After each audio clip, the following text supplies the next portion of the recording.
Idiopathic ইন্ট্রাক্র্যানিয়াল hypertension বা আইআইএইচ নিয়ে আজকে কিছু কথা বলবো।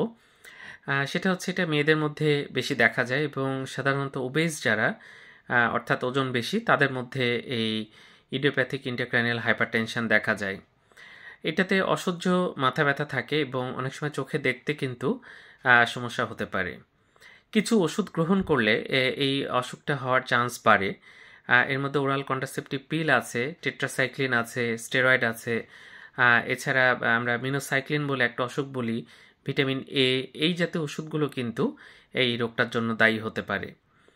এছাড়া দেখা যাচ্ছে ওবেসিটির কথা আগেই বললাম, এটা কিন্তু অন্যতম প্রধান কারণ এবং বেশ কিছু ওষুধ আছে যেটা দিয়ে এটা চিকিৎসা করা হয় এবং তখন কিন্তু সেই ওষুধগুলো দিতে হবে, অন্য কোনো ব্যথার ওষুধে কিন্তু এটাতে খুব একটা উপকার হবে না।